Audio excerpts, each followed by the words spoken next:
So, hi, I'm Dr. Matthew Zirwas from Columbus, Ohio. I'm a board certified dermatologist who specializes in atopic dermatitis and clinical trials. And I wanted to talk to you some about my experience with JAK inhibitors. So, as a clinical trialist, I've treated well over 100 patients with atopic dermatitis with systemic JAK inhibitors and topical JAK inhibitors. And the drugs can really be summarized in a very easy way.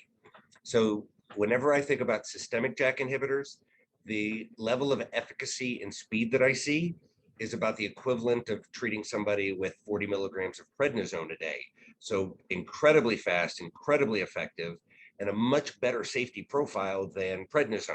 Now, the safety profile isn't completely clean, so there certainly is some immunosuppression associated with these medications, and there does appear to be some potential that there's an increased risk of thrombotic events. But both of those are very low risks. And I think of this as being that's the price that we've got to pay in order to get drugs that work so fast and so effectively.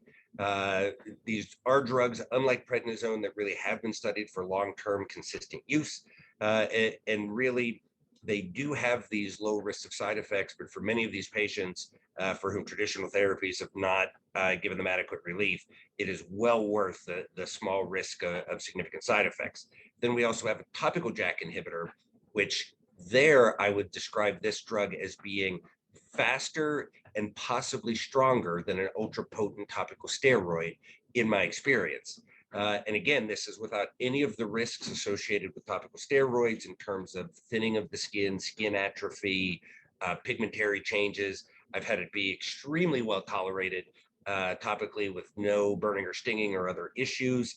The biggest challenge with the topical JAK inhibitor is that it does come with boxed warnings that indicate immunosuppression and increased risk of thrombosis.